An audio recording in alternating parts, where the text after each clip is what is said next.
If you're active on any of the major social media platforms, then by now you've probably seen that the Bank of Namibia has declared the 200 WhatsApp stokvel to be a pyramid scheme, making it illegal in Namibia in terms of the Banking Institutions Act of 1998. The 200 Namibian dollar WhatsApp stokvel had gained popularity in the country in recent weeks. The coronavirus-induced lockdowns and accompanying regulations forced thousands of Namibians to stay home and businesses to close down temporarily, putting massive pressure on household incomes and creating genuine incentives for Namibians to look for other income streams. Which is why some people may not understand why the central bank has decided to step in and intervene, as they may have been lured into participating in these groups by the circumstances they find themselves in due to COVID-19. They may not even understand how any of it harms anybody, which is why in this video, we'll be explaining what real stokvels are and how they create value, and how to differentiate them from harmful pyramid schemes. Stokvels date back as early as the 19th century. The word stokvel is derived from the cattle auctions or stock fairs of English settlers in the present-day Eastern Cape in neighboring South Africa. Black farmers and laborers used these functions as economic and social get-togethers to exchange products and news. Gradually, these get-togethers were organized on a regular basis, independently from the stock fairs. They eventually evolved into tea parties attended by women, in which each member would take turn in hosting. The attendants or guests were meant to bring gifts for the hostess, and thus the modern-day stokvel was born. Although stokvels have social origins, they quickly developed to serve the financial needs within the black communities, who didn't have access to the formal financial sector. So black people who knew each other from the same community would come together and agree to contribute a set amount periodically, say every week or every month, to a central pot or fund. The central fund had a mandate or purpose that benefited all the members. For example, some stokvels were used as insurance for the members against unfortunate events, such as death.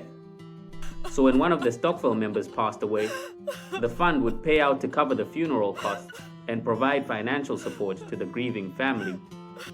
Again, this was extremely crucial at the time because black people were systematically excluded from participating in the formal financial sector, so they resolved to band together as communities and help themselves. A crucial characteristic of the stokvel is that every member gets to benefit equally, and every member has to sacrifice equally as well. Here's a practical example of how it works. Suppose 3 people come together to start a stokvel, agreeing to contribute 200 Namibian dollars every month for a period of 3 months. They also agree that every month, one of the members would receive a once-off payment of 600 Namibian dollars. That would mean that every one of the members would have to contribute 200 Namibian dollars in each of the 3 months. Even though 2 of the members would have received their payouts in the first and second month respectively. No one gets to leave the stokvel early. No one contributes more than the other. Equal sacrifice, equal reward. That's far from how pyramid schemes work. Pyramid schemes are designed to take advantage of the masses, usually the low-income earners, and to benefit only a few people. These schemes are difficult for a lot of people to recognize because they come in different forms. But if you look closely, they all have the same underlying characteristics. These schemes promise very high profits or returns in a relatively short period of time. In order to join them, you charge some form of upfront fee, and you may also be required to make continuous contributions. These profits you're promised in these schemes are based on you doing just one thing: recruiting more people. The more people you recruit, the more profits you're promised.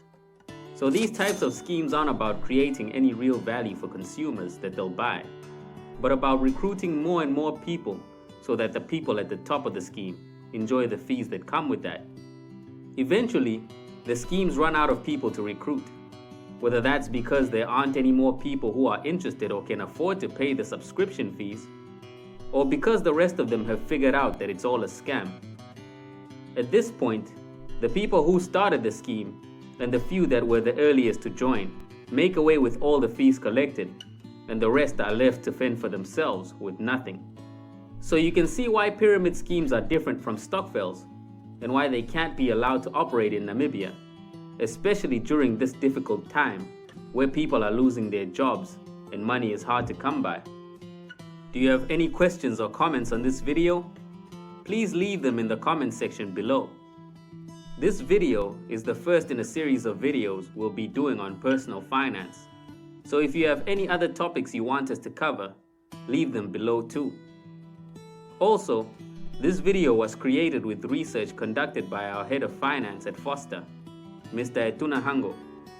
If you appreciate the work he does in helping create these free educational videos for the public, make him feel appreciated by leaving a like on this video. And if you haven't already, subscribe to our channel for more great content. And remember, learn, connect, grow.